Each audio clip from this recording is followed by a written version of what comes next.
Shima Imana iduhaye umwanya wo kubana namwe muri uyu mwanya mwiza Imana iduhaye w'aya materaniro. Ndishimye kongera kubana namwe. Dusome ijambo ry'Imana, igitabo cy'umuhanuzi Yesaya igice cya 53, turasoma n'umurongo wa 5. Hari ijambo rivuze ngo nyamara ibicumuro byacu nibyo yacumitiwe, yashenjaguriye gukiranirwa kwacu, igihano kiduhesha amahoro cyari kuri we, kandi imibyimba ye niyo adukirisha. Amen. Dusome n'ahandi hamwe, hanyuma turebe ko twabihuza, tuvanemo icyifuzo, hanyuma dusenge. Turasoma ubutumwa bwiza uko bwanditswe na Yohana igice cya 3 umurongo wa 16.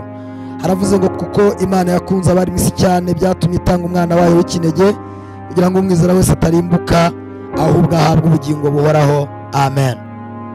Haleluya. Ndashimira Imana impaye kubana namwe. Imana irakoze kuduha iyi Pasika, kandi mbifurije Pasika nziza aho muherereye hose. Ndashaka kubaganiriza ku ijambo rivuga ngo imibyimba ye, imibabaro ye niyo yadukirishije. Imibyimba ye, imibabaro ye niyo yadukirishije. Yesu yakoze umurimo ukomeye cyane ku musaraba, ariko hari ibindi bintu byari byabanje kumugora, hari ibindi bintu byari byabanje kumuvuna, hari ibindi bintu byari byabanje kuba kugira ngo Yesu yemere kuza. Ndashaka kukubwira ko imibabaro ya Yesu, imibyimba ya Yesu, gutukwa kwa Yesu, kwangwa, gucunaguzwa, ndashaka kukubwira ko nibyo byaguhesheje ubugingo buhoraho. Iyo dusomye Bibiliya igenda igaragaza inzira Yesu yanyuzemo ikomeye. Bibiliya iravuga ngo mbere yuko Yesu aza gucungura, mbere yuko Yesu yemera kuza gucungura umuntu, Bibiliya ivuga yuko habanje kubaho inama, habayeho inama, kandi inama iba nini. Bibiliya iravuga ngo habanje kubura uwacungura umwana w'umuntu. Bibiliya iravuga ngo mu ijuru hakorana inama ngari, inama iraba, ibizima byari biraha, abakuru bari baraha. Bibiliya igenda igaragaza inzego zari ziri mu ijuru, ngo Imana ifata igitabo kinini, niko Bibiliya ivuga, igishyira imbere y'iyo nama, irababwira ngo ninde uhari, ninde ubishoboye, ninde wabasha kujya gucungura umuntu, ninde wabibasha, ninde ushobora kugenda agacungura. Torero, ndagira ngo mbibutse, cyari igihe kigoye, cyari igihe umuntu agiye kurimbuka. Ndashimira Yesu ko tutazarimbuka. Ndashimira Yesu ko yakoze ikintu gikuraho kurimbuka kwiteka. Imana ihimbazwe cyane. Bibiliya iravuga ngo ibizima byanga kuza, abakuru ngo basomye imibabaro. Bibiliya iravuga ngo basomaga imibabaro ugiye gucungura azababazwa, basomaga imibabaro ugiye gucungura azagira. Bibiliya iravuga ngo habura n'umwe wacungura umwana w'umuntu. Ndashaka kubabwira ijambo ryanryoheye. Haleluya. Bibiliya iravuga ngo nyamara kandi Kristo yari yicaye iruhande rw'Imana, niko Bibiliya ivuga. Bibiliya iravuga ngo yari yicaye imbere ya se, iruhande rwa se. Nimusoma Bibiliya iravuga ngo yari yicaranye na se ibwami, ngo bari bicaye baguwe neza. Hari ijambo ryaryoheye kandi ryavuze ngo arahaguruka. Imana ihimbazwe cyane. Ndenda kubabwira yuko ntabwo inama ariyo yemeje Yesu gucungura, ahubwo Yesu niwe wemereye inama gucungura. Haleluya. Imana ihimbazwe. Ndashaka kubisubiramo, ntabwo inama ariyo yemeje Yesu gucungura, ahubwo Yesu yemereye inama akagiye gucungura. Ndagira ngo tumuzamurire ibiganza, tumuhe icyubahiro. Yesu wemeye gucungura itorero. Bibiliya iravuga ngo afata icyo gitabo arakimenagura, aragishwanyaguza. Bibiliya iravuga ngo uwo munsi yemera gucungura itorero, uwo munsi yemera gucungura itorero. Ndashaka kubabwira ngo twaracunguwe, ndashaka kubabwira ngo twaracunguwe, ndashaka kubabwira ngo twaracunguwe. Umwami w'abami yaraducunguye, yanyuze mu nzira ziremereye, ntabwo turi buze kuzitangira, ariko ndashaka kuvuga ibintu bine bigaragaza ko Yesu yagucunguye, kandi bikwemeza yuko wacunguwe n'igiciro gikomeye. Ugomba kumenya ibi. Umuyobozi wacu utuyoboye mu gihugu, perezida, akunda kubwira abantu akababwira ngo niba hari ikintu cyabaye, niba hari ikintu cyakozwe, niba hari ikintu cyagoranye, niba hari ikintu cyatwaye imbaraga nyinshi, ni ukugira ngo u Rwanda rugere aho rugeze, ni ukugira ngo igihugu kigere aho kigeze. Bivuze iki? Biravuze ngo hari abantu bashyizemo imbaraga zabo, biravuze ngo hari abantu bashyizemo imbaraga zabo z'indengakamere.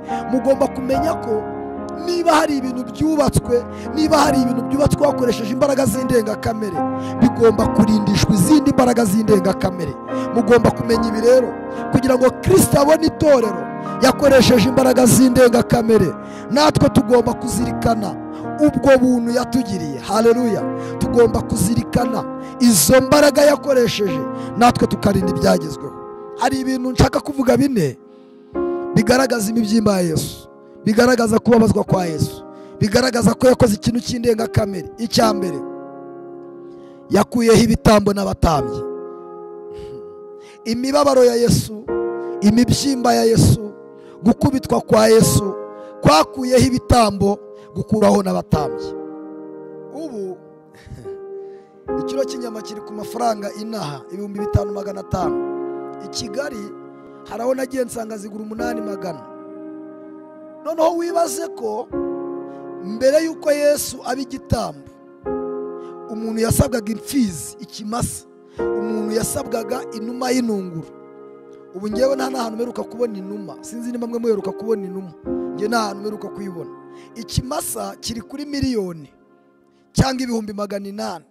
Na n'ubu ndi kwibaza, warabyaye abana 8, warabyaye abana 9, ufite umugore n'abana na bene wanyu, wabona ibimasa uzajya ubatambira? Ndenda kubabwira ko Yesu yakoze umurimo ukomeye, yakuyeho ibitambo, akuraho abatambyi. Haleluya! Bibiliya iravuga ngo ahinduka igitambo kimwe. Imana ishimwe cyane. Kristo yahindutse igitambo kimwe, yahindutse igitambo kimwe, aratambwa kugira ngo hatazagira ibindi bitambo bibaho. Bibiliya iravuga ngo uwo munsi ahinduka igitambo kimwe. Bibiliya iravuga ngo atwemerera kwinjira hera. Icya kabiri, yababaye imibabaro yose kugira ngo tutazongera kubabara. Kristo yababaye imibabaro yose. Haleluya! Kristo yababaye imibabaro yose kugira ngo tutazongera kubabara. Uhereye uyu munsi, Imana ihimbazwe cyane, intimba zacu yazishyizeho, yacumitiwe imibabaro yacu, niyo yacumitiwe. Igihano kiduhesha amahoro cyari kuri we. Uhereye uyu munsi turabaragwa mu bwami. Imana ihimbazwe. Icya gatatu kigaragaza imibabaro ya Yesu, yaciye karande. Kubabazwa kwa Yesu, guterwa icumu mu rubavu, kubabazwa no kwihishinyagurirwa, byakuyeho karande. Ubu nta karande mfite, nawe nta karande ufite. Nimundebe hambabwira, ugomba kugera ku rwego rwo kumva nta karande ugifite, kuko Yesu yakuyeho karande. Bibiliya iravuga ngo inzandiko zaturegaga, Bibiliya iravuga ngo inzandiko zadushinzaga yarazibambanywe. Haleluya! Yafashe inzandiko zaturegaga. Imana ihimbazwe. Bamwe baravuze ngo ari ku musaraba ngo yari afite ibyandiko. Haleluya! Ngo yari afite inzandiko ziriho amagambo menshi, ngo zanditseho ibintu byinshi.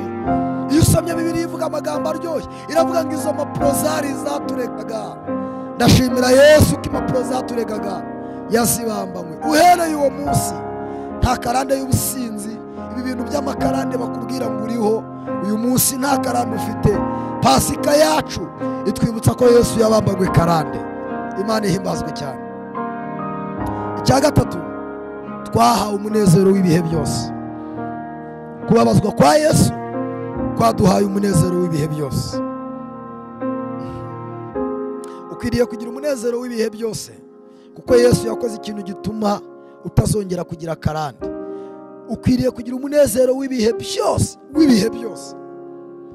Uziyabona umuntu udafite ibiryo ariko arimo kuvuga ngo nkunda kumva amakuru y'umurwa. Uzabona umwana w'imfubyi ari kuvuga ngo ni igihe gito intambara zigashira. uzabona umuntu utagira akazi ariko uvuga ngo ni Yesu wangize kuba umuvandimwe we. Uzabona umuntu udafite icyerekezo avuga ngo ayo maraso yawe ndayashimira. Nta kindi kintu kibitera, ni ukubera ko afite umunezero. Njya mbisetsa abantu, nigeze kubona umuntu ufite ihene y'indagizo n'inka y'indagizo, ibintu byose ari indagizo, ariko nsanga afite umunezero, ariko uvuga ngo arashimira Yesu ko yakoze ikintu kiremereye.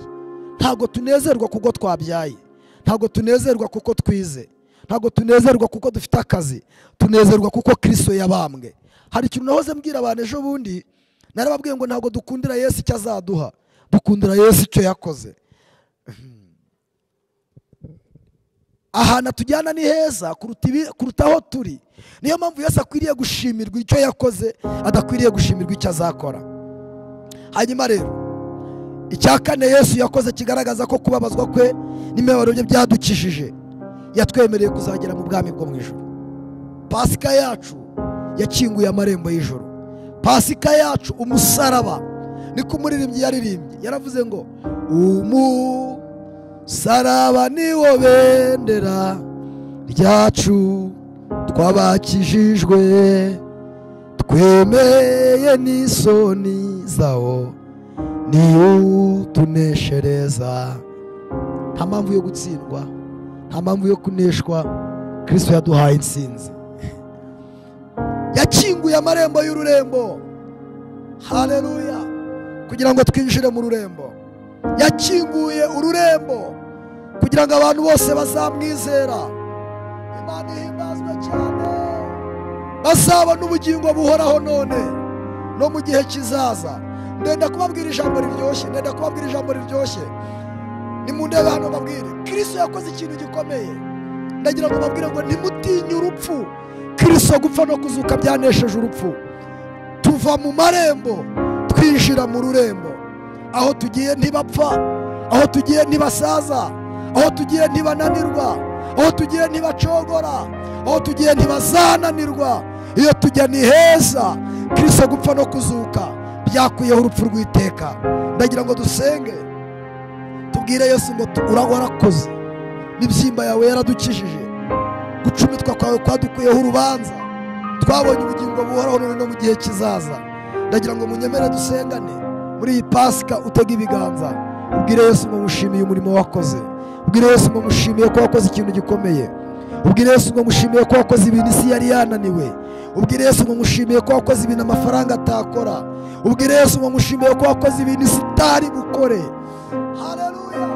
Ndagira ngo mbibutse ko Yesu yakoze ikintu isi itari bukore. Ndagira ngo dusengane Imana. Ndakwinginze kuri iyi Pasika, ndakwinginze muri ibi bihe bya Pasika, ubwire Yesu ngo ndakwizeye. Wewe wababaye utyo, wewe washenjaguwe, wewe wakubiswe, wakora ibintu birenze nanone, wakora ikindi kintu gikomeye, wakora ikindi kintu ku buzima bwanjye. Ndagira ngo mbibutse ibi, nyuma yo gupfa yarazutse, nyuma yo gupfa yarazutse, ubu yicaye iburyo bw'Imana. Kandi nyuma y'ibyo yishyizeho imibabaro yose. Yaravuze ngo ubwo yababajwe atyo abanza gutabara, abasha gutabara abageragezwa bose. Tugiye gusenga mu buryo bubiri. Tugiye kubwira Yesu ngo warakoze gupfa no kuzuka, warakoze kubabarwa ku bwacu, warakoze kubabazwa ku bwacu. Turasengera n'ibyifuzo. Ndagira ngo wizere ko Yesu wapfuye akazuka afite n'igisubizo cy'ibibazo byawe. Reka dusenga Imana. Turagushimiye Mwami, tugushimiye ko gupfa no kuzuka kwawe byaduhaye ubugingo buhoraho. Tugushimiye ko tutazarimbuka, tugushimiye ko tubikiye ubwami.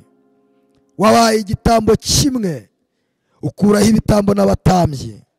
Wakoze umurimo isi yari yananiwe, n'abaciriritse babona ubugingo, n'abatarize bemererwa ubwami, n'abagufi n'abahengamye bemererwa ubwami, abafite inkovu n'abarwayi bibari bemererwa ubwami.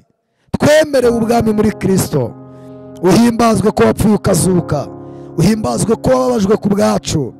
Aba bantu bahagaze aha turasenze twese, turakwinginze kugira ngo utugirire neza nanone muri iyo mibyimba, muri iyo mibabaro, muri uko gucunaguzwa, ngo wagira ngo wiherereze amahanga yose, kandi ngo wagira ngo ujye ubasha gutabara abageragezwa bose. Indwara nizikire muri iyi Pasika, diyabete zihagarare, kanseri zihagarare, abana babone minerivare bagiye ku ishuri, ibibazo abantu bafite bikemuke. Kandi turahagarika imbaraga z'abadayimoni, turirukana umwuka mubi wa Satani, abantu babona igisubizo kivuye muri Kristo, kandi abantu bazabona amashimwe.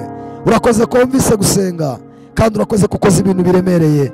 Tugushimiye tuvuga ngo urakoze, urakoze, mu izina rya Yesu Kristo, amen. Kristo abahereza umugisha mu izina rya Yesu, amen.